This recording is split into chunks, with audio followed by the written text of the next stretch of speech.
You guys are good with your headphones? Yeah, I always keep one. Thanks for being a guest on your own podcast, mate. Alrighty, let me sit down here. Sorry, just before you sit, mate, can we get a water? What time's the food coming? It's the Can't Get Any Worse podcast on blast, giving you the real talk, no holding back. Can't get any worse, we'll make you see. There's always a silver lining. We'll set you free, so join the movement. Let's change the game with the Can't Get Any Worse podcast. Welcome back, everyone. Welcome back to the Can't Get Any Worse podcast. We've got a couple of guests in the studio today. I told you we'd be punching guests in 2025. And we're kicking it off with two guests. How's that? We got the Nelson twins in the studio. How you going, boys? Absolutely brilliant, Jimmy. Yep. And can't get any worse. That's the first time I've heard the name of the podcast. I like it already. Is it? No, it's good that you've done your research then. It's good that I'm important in your life. It's nice to meet you. Yeah. You've jumped in You've jumped in the car to go get a Happy Meal and you've ended up fucking here. We are here in Eden's Landing. Yeah. First time I've been to Eden's Landing. Yep, there you go. Some nice pads around too. It's not too bad. We come driving past round the corner and there's 2-acre blocks. No wonder we've got a housing shortage here in Australia. Mate, I'm trying to buy them up. I'm trying to sell them out, but yeah, they're not taking my offers, mainly because I'm on that open mic wage. Well, it can only go up in 2025. Fingers crossed, boys. Fingers crossed. Well, appreciate you guys coming in, and just to give the listeners a quick recap of who you guys are. We'll do that so then we don't bore them further in the episode when we're rambling nonsense. Who are you, Chris? Well, we are the Nelson twins, and it's interesting. One big thing about Juzzo is he's a non-drinker, Yeah. and we're here in a room surrounded by alcohol. Are you okay? Has it triggered you? Are you going to relapse, mate? Yeah, that's it. To be honest, I have been cautious about that, and it's just like I don't even really drink myself anymore. Like I very rarely I can tell. Yeah. You'll notice they're all sealed. Ah, right. Most of them. But yeah, I don't know what it is. I've just sort of grown out of it. I just don't enjoy drinking anymore. It's like, part of me thought I'd get to that stage, but yeah, I don't know. It's like... How old are you? 32. 32. Yeah. Yeah, you start to have a bit of a long, hard think about your life once you get over 30. Well, we're over 40. How long have you been off the booze? 5 years. 5 years. Yeah, nice. In all honesty, I reckon you were a better bloke when you were drinking. Oh, God. Going back to your question, Yeah. you were asking who we were. Yeah. Justin, come on, give us a plug, mate. Sell us. Who are we? We're the Nelson twins, mate. Yep. Australia's most identical twin comedy act. Yeah. Is that good enough for you, Chris? Mate, that'll do. Yeah. That'll do. Well, I'll say where I first met, not met you guys, but saw you guys, much like the rest of Australia, was Australia's Got Talent. Was that it? Was that the... Australia's Got Talent. Yeah. 2012. You got a good memory. Yeah. So mate. how long ago? 13 years ago. Yeah. Yeah, that's crazy, hey? Yeah, crazy. Yeah, As you can see, our career really took off. Yeah. After we did Australia's Got Talent. you're in a garage in Eden's Landing. Yeah, because back in the day, my wife and I used to watch all those reality shows, and I'm like, I've got the Nelson twins on tomorrow. Sorry. No, you're right. It's a bit dusty in here. You and your yeah. wife watched us in we watched this 2012. back What, in the did you day. get married when you were 17, Jimmy? Pretty much. Hey, yeah, I've been with my wife for 16 years or something. Wow. It's funny. I got I did a gig last Sunday, and she come to watch me, and I've got a joke where I say something about I've been with my wife for 15 years or something, and I slipped up because I hadn't done the joke in a while. I was a year off, and I just pinpointed her in the crowd, and she's just mouthed 16 to me. I'm like, fuck, just threw me off for the rest of my set. Yeah, it's well, I've been with my wife for 12, 13 years. How long have you been with your girlfriend? Yeah, but you had a break in between, Chris, so don't try and thing, big yourself up. You're allowed to have a little break for a few years. I don't know if you've mentioned that to your wife. No, I'll let her know. For sure. What, do you have 5 years off? Look, who's counting? 4 or 5. Yeah, you always bring this up. Yeah. It's funny you talking about you doing jokes about your wife on stage. Justin does all the jokes about my wife on stage. Yeah. This is another... was going to get into this further, but let's do it. Who's the main? Do you both evenly write the jokes, or is there one of you that sort of pounds the jokes and then go to the other and go, "Is this anything?" Or As you can tell, Jimmy, Chris is very overpowering. He hasn't let me get a word in. Yeah. Do you know how much shit? Do you know how much shit I've eaten in 18 years of comedy? yeah, I can Jimmy? imagine. Yeah. Hang on, I'm beginning to enjoy the taste of it. I'll mute his mic and we can just have a chat. We'll hear what you're all about. But yeah, is there one of you that sort of takes the reins there more, or you both? No, it's fairly even. Yeah. We used to sit down and write together all the time. Now we live in different states. Yep. Okay. So we just write individually, flick each other texts, Yep. emails, on the phone, run the ideas. Yeah, nice. Go to the gigs. Well, you know our act, Jimmy. It's basically just hanging shit on each It is, other. yeah. So you don't really need to be in the same room to do that. No. You get into a bit of a routine now. Yep. Yeah. I enjoy not having to sit down in the same room as you and write jokes. I feel if I'm on my own, I'm a bit more creative. Yeah, the feeling's mutual. I think we get along better since we've moved to different states. I wanted to do this podcast on my own. Yeah. Well, just quickly, do you reckon you could move that mic a little bit closer, just a little bit closer to your face? I can. Yeah. Are you Thanks, trying mate. to tell me that you haven't heard a word I've said for the No. first 10 minutes of the podcast? I'm trying to save myself some editing time later. Right, yeah. the old pro fucking doesn't know how to use a microphone Yeah. properly. Yeah, 'cause- how long you been in comedy, mate? 18 years. What is this thing? Yeah, because we ran into each other for the first time. I think it was at the Boathouse Tavern at Coomera for a bit of an open mic night. And the room runner goes, "Oh, the Nelson twins are going to pop in," and I'm like, "Oh shit, better whip out my my best material." And I think I fucking brutally bombed that night. I'm like, how embarrassing. I can't recall you brutally bombing, but that's a funny one. You always want to do well when you're working with certain acts, and then sometimes you find an act on the circuit that you work with and you always bomb in front of them. Yeah. Troy Kinney. Yeah. We did gigs with Troy a lot early on, and every time we'd turn up like yourself, go, right, want to have the A game, and we'd bomb every time. Yeah. And It's almost like you talk yourself into bombing every time he's on the lineup. yeah. Yeah, it is crazy how, like, because I always think that. I always rock up to a comedy gig, and it's crazy that, like this scene is just something where you can run into huge names that are on TV and something at, like, a shitty little open mic night, and it's like, fuck, I don't want to bomb. And, like, Absolutely. you go to the gig and you're like, oh, I'm going to try all this new gear tonight, and you rock up, you're like, there's either a small crowd or something, you're like, oh, I'm going to play it safe so I don't brutally bomb, or just something that always messes with you Isn't guys. it funny how you tend to put comedians on a pedestal sometimes, and then you meet them and they're just a piece of shit like you? 100%. We're all broken toys inside, for sure. For sure. Absolutely. But because it was funny as well, that same gig. I remember you guys were like, oh, we've got to go get in costume or whatever, just basically put your jackets on. I'm like, oh my God, they're going to do it. It was like, We always do it. yeah. It was like similar thing with Heath Franklin when he does Chopper. I was on a bass gig with him and he goes, oh, time to get in costume. He just gets out this little like mouth guard container with his mustache in it. And I was like, Yeah. Gets out the Sharpie and starts Starts drawing drawing, the tattoos. the magic is happening. Yeah. But how long were you guys doing comedy before Australia's Got Talent? Were you dabbling? So or? we were doing 6 years. So Yeah, we okay. started in 2006. So we'd been going 6 years, and so 2006. So what's that, mate? 19 years all up. Yeah, okay. Yeah. How's my mic? Have I got it in the right Mate, spot? you're nailing it now. You're nailing You it. fixed your mic, I've fixed me hair. We're cruising, We're rocking mate. along. We're ready to start the pod. Yeah, 15 minutes in. So 19 years all up. Okay. Yeah, nice. How long you been going, Jimmy? Just over 3 years. Ah, So, right. yeah. So did you start just after COVID, or we're in Queensland? You guys were just rocking along Yeah. through COVID. COVID, what's that?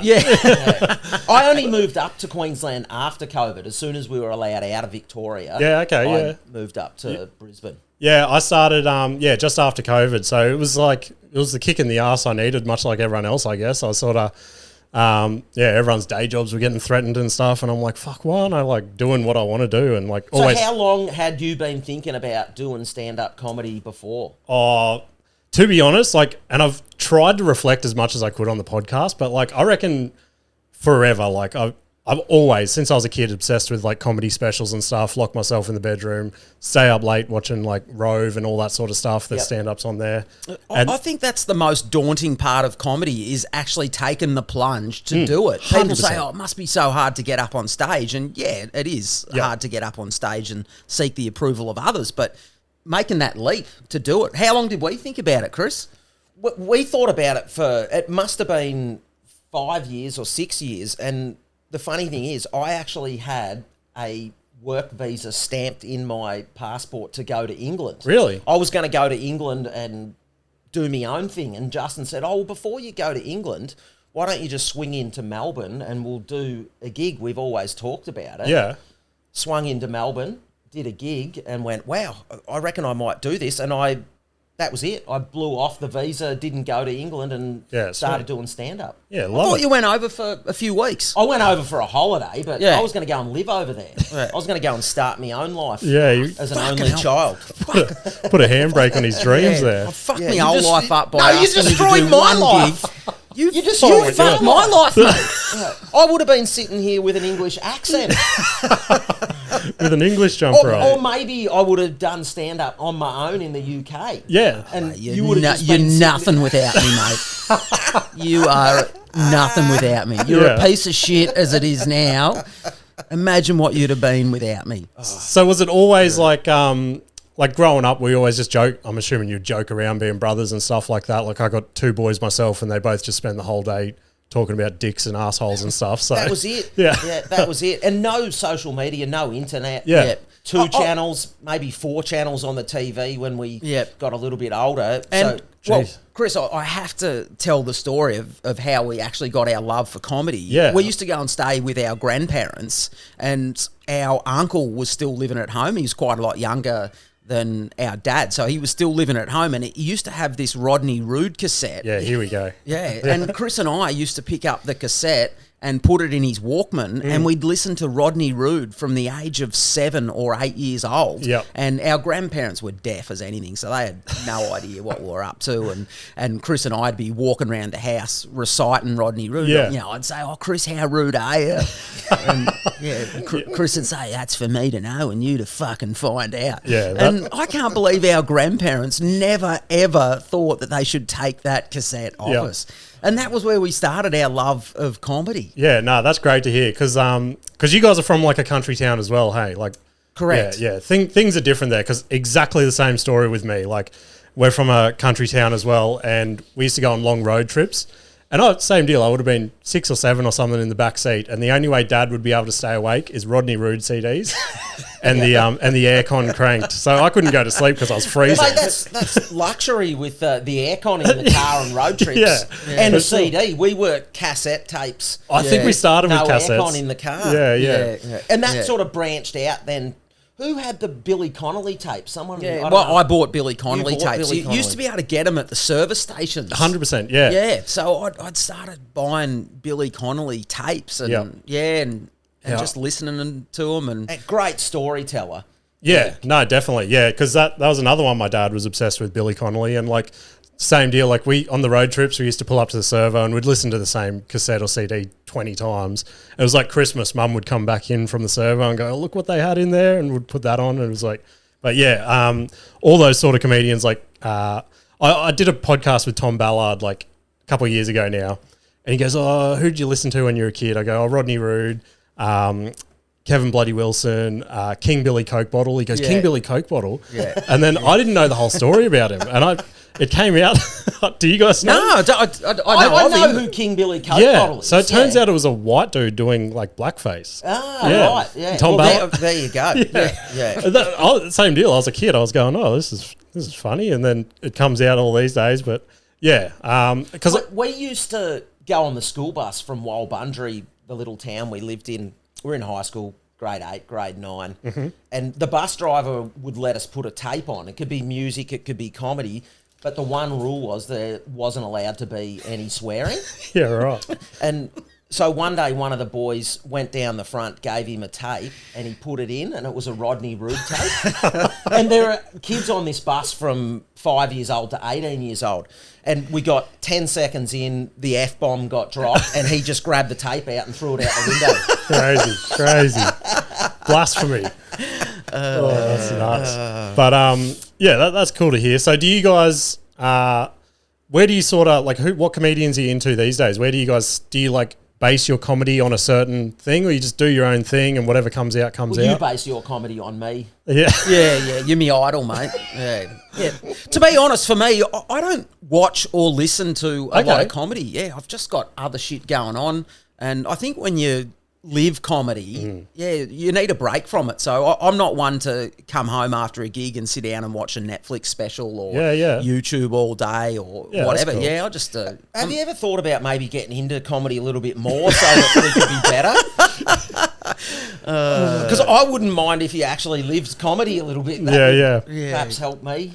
Progress in my career. All right. Yeah, point taken. Has it always been like the like shitting on each other on stage, or have you ever tried to come up and do like, I don't know, just like a political comedy?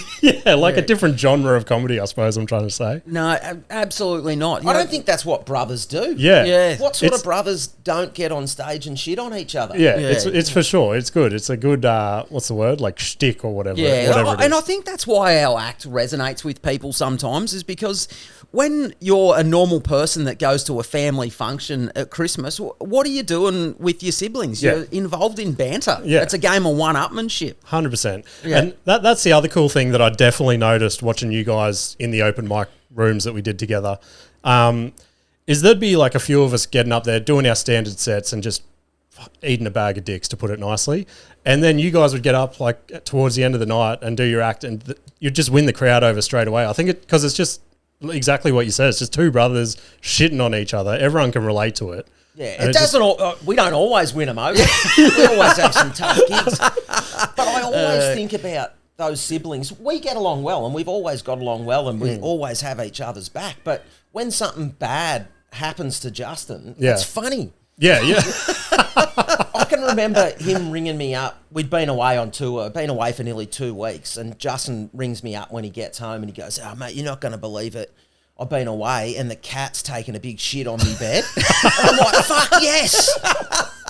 I'm not there giving him sympathy going, "Oh, mate, that's horrible. We've been on the road for 2 weeks. You're going to have to clean that up." I'm like, eat shit, man. That's what you deserve. I feel like that's how siblings should relate to each other. You have to. And if you do it differently, I don't know, maybe your life's a bit boring. Yeah, for sure.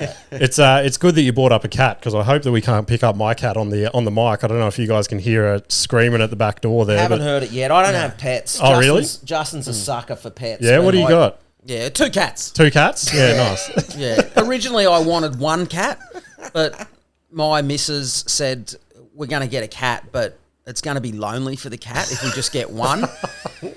And, I was like, all right, well, I guess we're getting 2 then. It's a production line at Justin's house. When the previous cat's on its last legs, you're already shopping for a new one. I don't even... Do your kids know how many cats you've had? Do you tell them it's a new cat, or do you just get one with similar spots and just rotate it into the lounge room? And yours are inside cats too. They don't leave the house. Yeah. When I stay at Justin's, I shut the door. I love animals, but I'm on the road all the time, and at my place there's 3 of us, my wife, my son. I know the animal duties would be left to me. Yeah. And I'm away a heap. We travel a lot. Don't sugarcoat it, mate. You're a lazy prick. That's why you can't have an animal. Yeah, you'd forget to feed it, and it'd be dead within a week. So don't blame comedy and work on not having a pet. Come on, let's be honest on this podcast. Why don't you get him one for Christmas this year? Oh, yeah, I should. Yeah. I should. Yeah, we're same deal. My wife is a sucker for pets, and up until we had kids, I could keep it under wraps, but now she just gets like my son to come up and be like, "Can we go get a new fish today or something?" I'm like, "Fuck. All right, we're getting another fish." You can handle. Fish, I think you could Yeah. You've got fish as well, haven't Yeah, you? we've got fish Cats as well. and fish, that's a good combo. We've had to gaffer tape the lid on the fish tank closed because the cat just keeps getting in there. Yeah, our cat's too lazy to try and do anything. Like, we got fish. My wife and kids went and bought like a rat about a year ago, and I'm like, fucking rat? please eat the rat. Yeah, What's the rat's name? cheese. Jeez. Yeah. Yeah. So yeah, we got cat, fish, rat, dog. It's fucking shambles around It's here. a zoo. It It's is. a zoo It here is. at this house. That's why I go out to so many open mics a week to get the fuck out of here. And it was interesting you said that your wife come along to your gig there a while back. Is she supportive and encouraging of what you do? Definitely. She's got this crazy knack where she'll sugarcoat everything when I need it, but then when I need to kick up the arse, she'll do that as well. And she's good at picking up where it's at. Like, I've mentioned on the pod before, I'm starting to try and write my first solo show, which I'm probably too early into comedy, but I just got all these dumb little stories I want to get out there. And like a couple of nights lately, I've been like, oh, I couldn't be fucked going all right. And she's more or less just like picked me up, shoved me in the office and slammed the door. And I'm like, fuck. And those nights I've like pen to paper it, good shit's come out. I'm Awesome. like, That's fuck. great. Because I can remember working with a comedian in Melbourne, and I won't drop his name because it'd be disrespectful, but he was telling me one time how his wife come to his gig, and after the gig, she said to him, "You are an embarrassment to this family." Really? Yeah, and they're divorced. They've been divorced. I don't know how long the relationship lasted after that. That is so heavy. I think your girlfriend's good. My wife doesn't really know much about comedy. Yeah. Doesn't say too much at all. But They're both obviously coming seniors, both, I'm assuming. absolutely. But they don't come that often. No, Yeah. I don't make a point of it. Yeah, my wife's the same now. Now that she's seen me a handful of times, she's like, why would I want to come and see you again? Like, you just fucking shit on me your whole set. I'm like, fair call. Hey, I need a drink too. Yeah, have a drink, boys. But yeah, I thought I was going to go somewhere with that. Don't remember. But anyway, you mentioned as a joke before breaking off as a solo artist. Has that ever been a thought to either of you? No, Well, well, speak for yourself. Yeah, Chris, because as I said that, I'm like, shit, am I about to break up Destiny's Child? I've actually been out on my own presenting a presentation that I've created called The Spirit of Cricket. Okay. So it's a bit more of a keynote speech and encouraging people to play cricket within the spirit of the game. So I go out into sporting clubs, academies, schools, etc. And how many laughs have you got out of it though? Well, it's not so much about the laughs. Yeah, there's some funny bits in it, but He doesn't have you writing his material. Yeah, mate, I'm the only one in this act who's performed on their own. So Well, there you go. yeah, so I've thought about life after comedy. Yeah. And I've got a passion for cricket, so I will be pursuing that. Yeah, cool. Oh, that's good to I've hear. thought about life after comedy too. I don't know if you've pieced this together, Justin, but I've moved halfway up Australia to Brisbane, and I'm currently looking at Cairns or Darwin or maybe somewhere up there in the Cape. Yeah. There's a sign right at the northern end of Australia there. I'm not sure if I could get a permit to build there. Take a hint. But yeah. So neither of you have performed comedy, so to speak. Solo? No. Okay. Yeah. Sweet. No, that's cool. No, it's you'd look pretty stupid on stage doing twin jokes on your own. You would. And Yeah. I don't know how long we'll ride this thing out. I've often thought about it, and I suppose every comic has, Jimmy. Yeah. Is there a use-by date? Is there an age where you lose touch with the audience, or where you physically can't get to a venue anymore? Definitely. Maybe you just mentally burn out. Maybe it has to do with the money, how much money you're making. Comedy is so young in Australia that I don't think we've reached the first batch of comedians to retire yet. Yep. Yeah, Definitely. I mean, Rod Quantock. Yeah, Rod must be well into his 70s, and he'd have he's to been be. around forever. I'm not sure if you remember Rob Quantock, Jimmy, but he was Captain Snooze. Okay, He yeah, did right, the right. ads for Yeah. Captain Snooze, and he was a stand-up. I don't know if he started in the 60s doing those university reviews, but I remember asking him one day about comedy and when he started, and he said, when I started doing stand-up comedy, I didn't even know I was a comedian.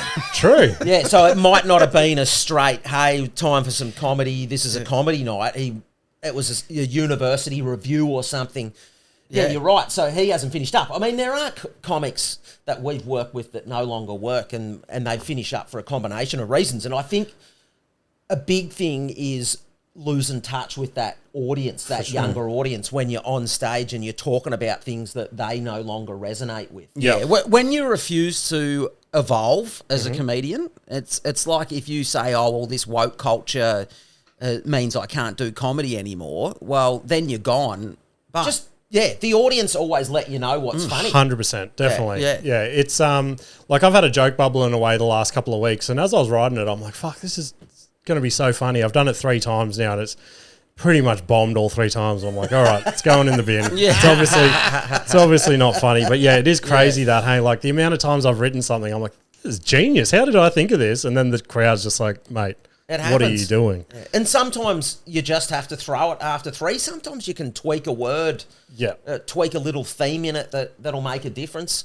Yeah, it's nuts. Yeah. It's a crazy art form to try and work out. And I think that's part of why I like it as well. It's just you can never just get it right. Like you're always working on something. Like I did a gig last night. I rocked up and there was about 4 people there, and I'm like, fuck it. So I just pulled my phone out and I just went up there with like premises, and that's it. I pretty much threw the premise out, and one of the best sets I've had in weeks. I was that's it.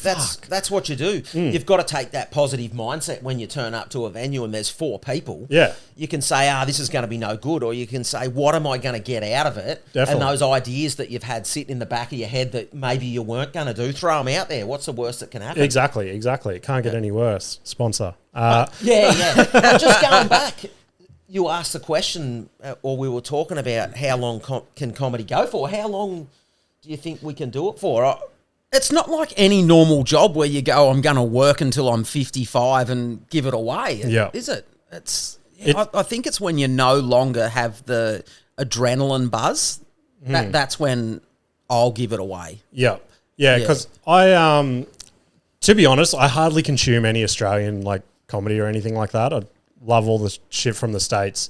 And I've heard people like Kevin Hart and all that, they've sort of discussed when do you call it raps, and then they're sort of like same sort of deal when the crowd pretty much says no, but then they're like, well, they're addicted sort of thing. They'll just go and work a club somewhere for a weekend and things like that. And I don't know, because like I've had so many chats with myself. I'm like, fuck, just stop it. But I'm like, I'm addicted or something. It's crazy, hey. Like, so yeah, I don't know. What do you have? Because originally you two. Were you both school teachers? Yes. That's crazy. Yeah. Do you guys do anything separately? We don't do a lot of things separately. At least we live separately. Yeah. Mind you, I'm always staying at Justin's house in Melbourne, or he's staying at my place in Brisbane. So, although I have got a break.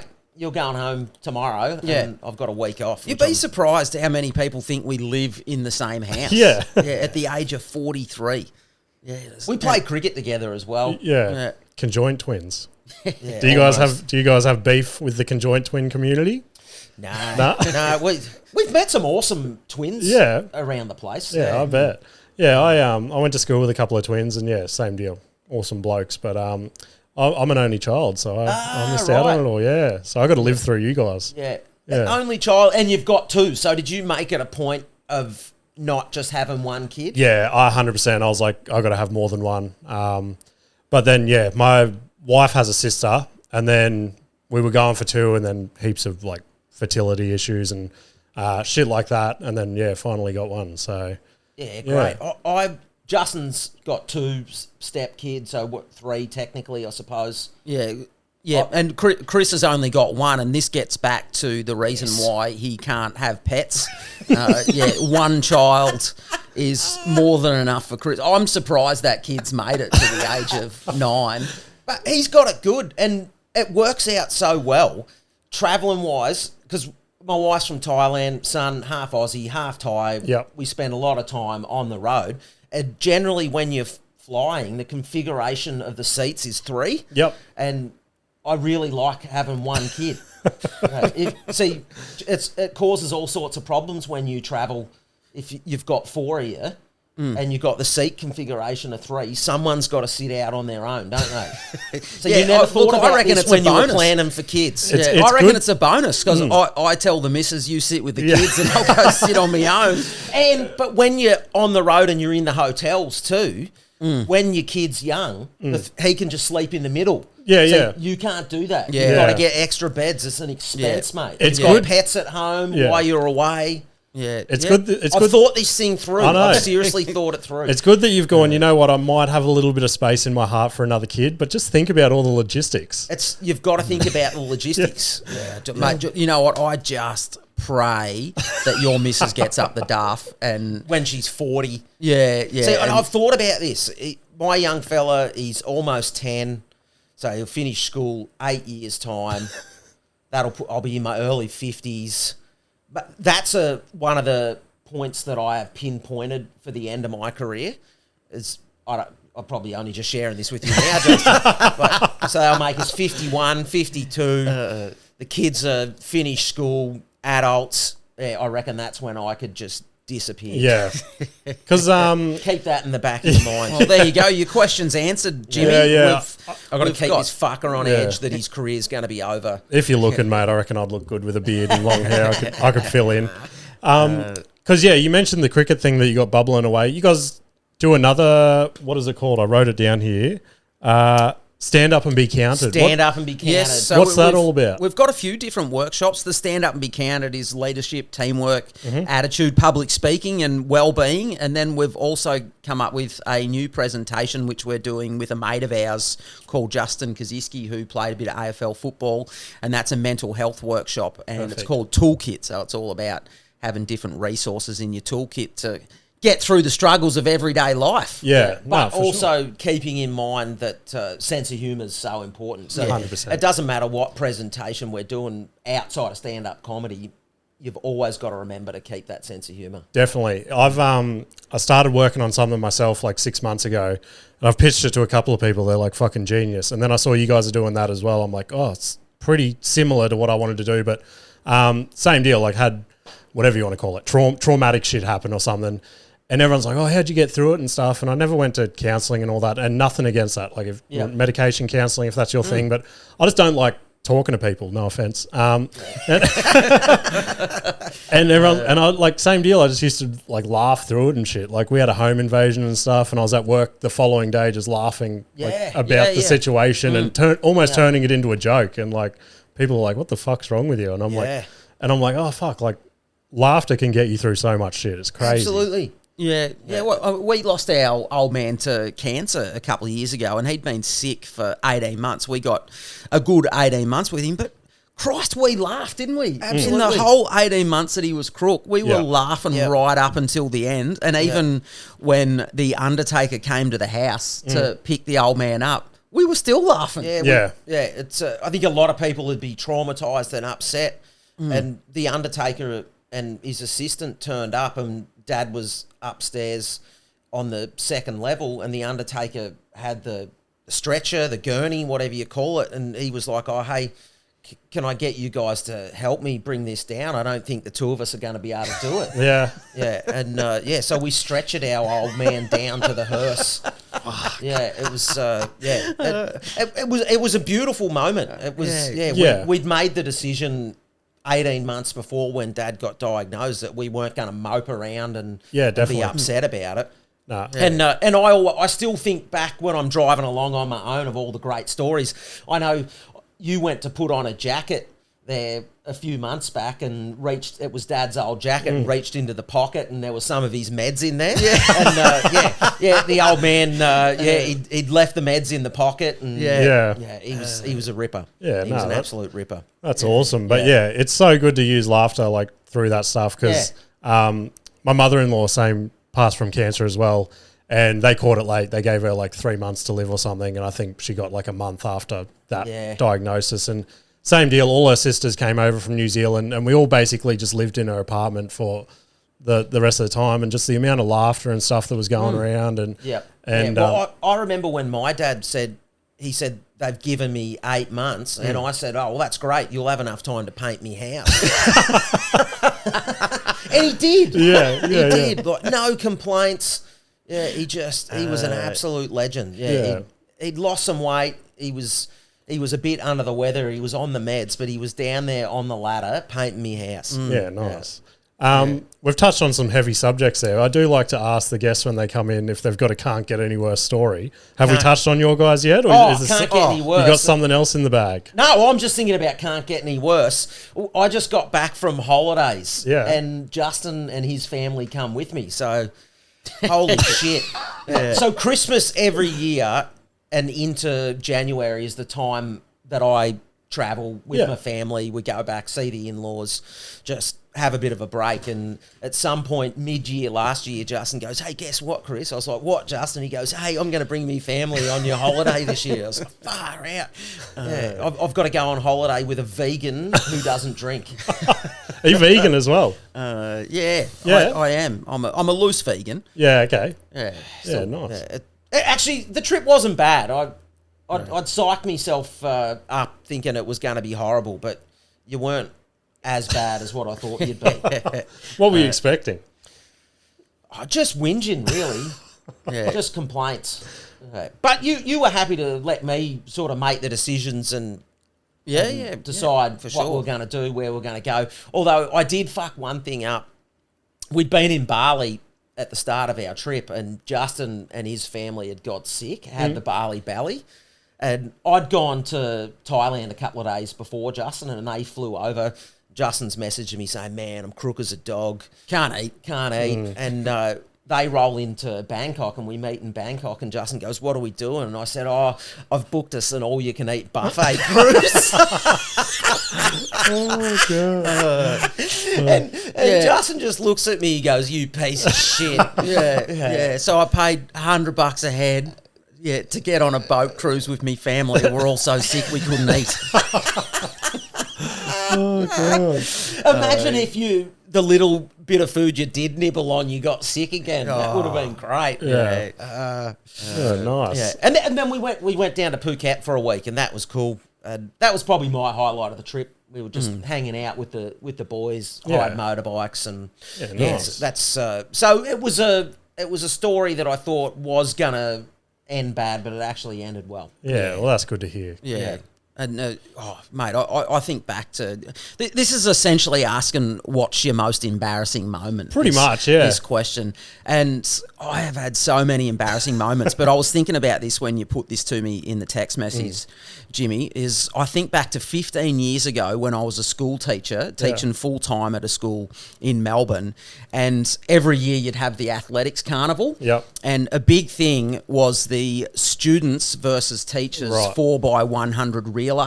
And back in those days, it was massive rivalry between students and teachers. Yeah, for sure. And it was a big thing to be one of the 4 people in the teachers' relay team. Yeah. And I got the job of bringing the baton home one year. I was pretty fit at the time. And we're at the athletics carnival. It's the last event of the day, so everyone does what they do throughout the day, and then you sit along the 100-metre finishing line and celebrate as everyone comes home. And the race starts, and I get the baton, and I'm right in the moment here, right? So I'm in a singlet and I'm wearing short running shorts with those built-in jocks. Yeah. And the teacher hands me the baton, and it's neck and neck as we come round the home stretch. And as I'm coming round the corner, I can feel a bit of wind on the sort of nether regions. And I look down, and my cock and balls are all hanging out.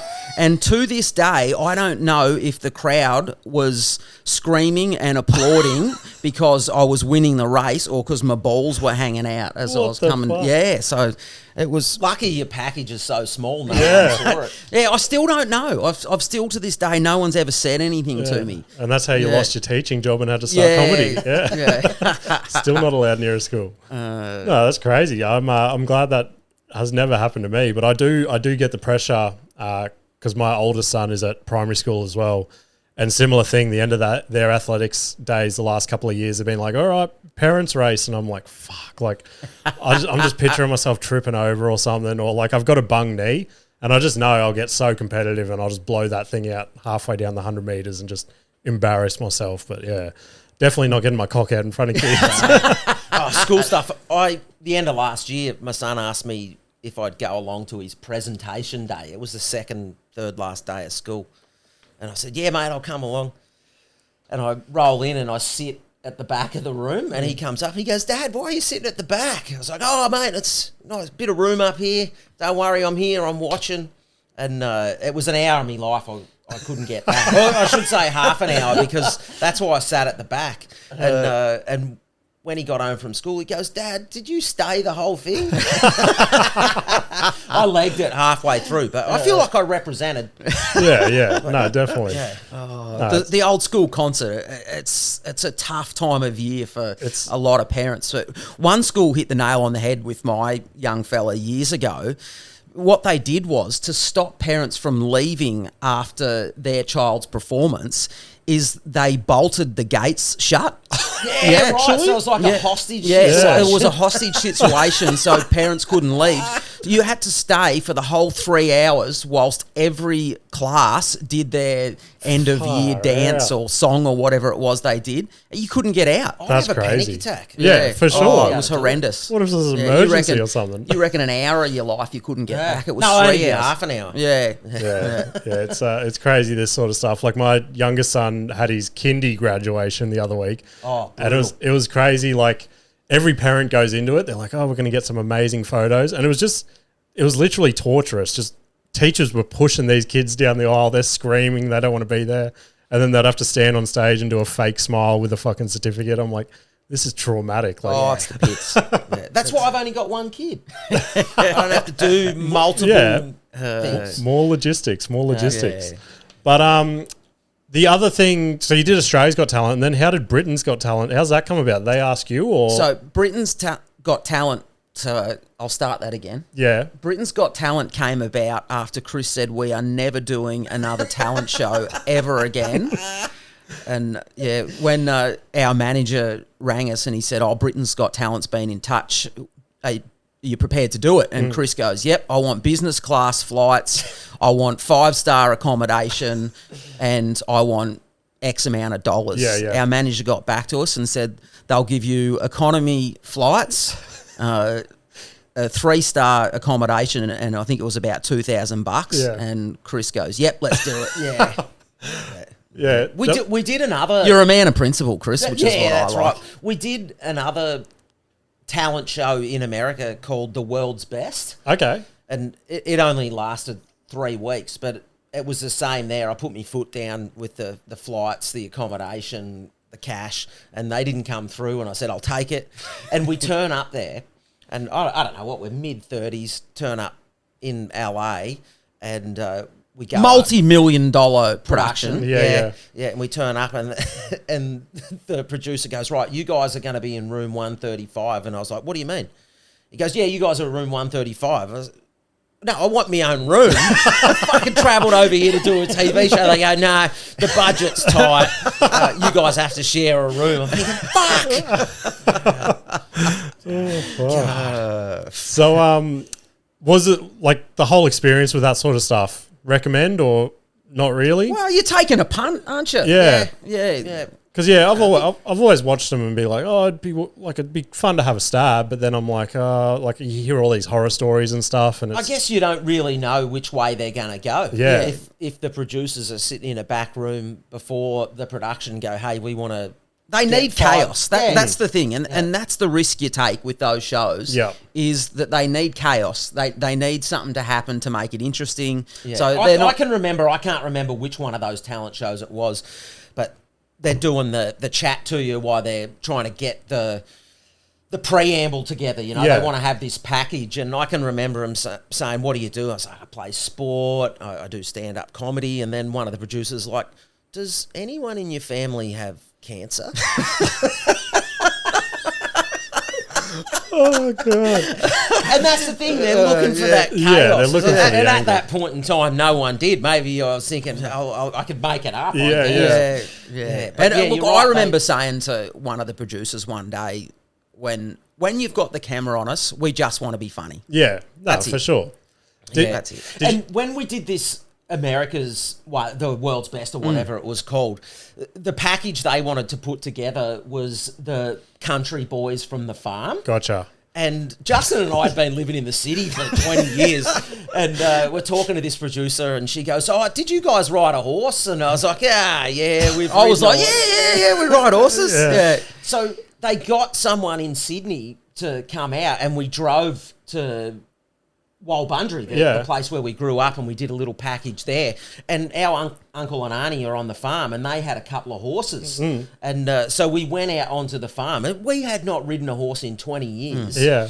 And we're a week out from flying to LA, and Justin and I get on these horses, and my horse bolts straight for the gate. Justin's horse bolts straight for the fence. He comes off and snaps his wrist in half. Really? Yeah, I don't know if I can see that up there on the camera. Yeah. A week out from... Broke my wrist Yeah. in 4 places.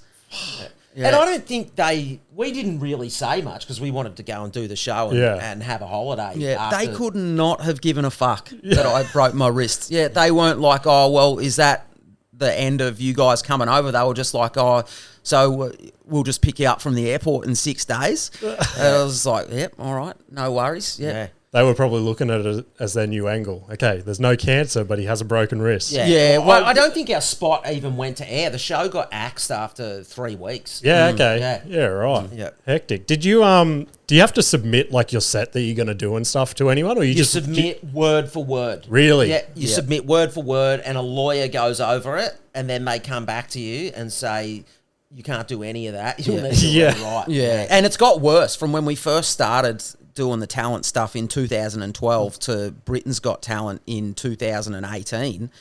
The amount of stuff that you couldn't say, I bet, it's got so much worse. Yeah, so we found when we went to Britain, Christ, we were panicking, weren't we, after we had that first meeting with the producers, because they struck everything out. They just struck everything out, and we'd been practicing that set in Australia for weeks and weeks, and then we come over to the UK and did some gigs in the clubs over there, and then we got to the meeting with the producers, and they were like, wow, you can't say this, this, and this, and we're like, well, shit. Treating you like modern day Rodney Rhodes. Yeah.